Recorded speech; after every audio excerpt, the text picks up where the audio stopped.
Agadi nwaanyị ji mkpọ akpa ndị mmụọ ọchị matakwa na ọchị ndị mmụọ na ibe akwa bụ otu. Onye tachara akụ tụfuo okwute ọ chere na ụgani agwụla, ọ dechalụ o sie n'imi na-abụ mmadụ anọghị, ọ dechalụ o tinye n'ọnụ.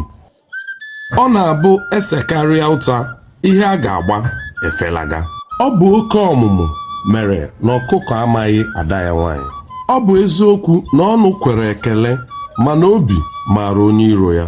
Onye chụ ụtaba n'aka adịghị elele ihe ọ gba n'aka. Oke nkịta sịrị na ọ bụ anya ka ya ji eri aja a chụrụ n'elu. Ọgba ka etoo ya na-agbaju ụkwụ. Nkịta hụrụ ọkpụkpụ gafee ya nwere anya ewu. Afọ m ihe bụ okwu onye akwanyere ọnụ. Abanyekarịa ji n'ite ọgwụ ọ ghọrọ ji awaị. Ọ bụ naanị dibịa ụlọ ka a na-ahụrụ ji ọkụ ma ọ gbachaa afa.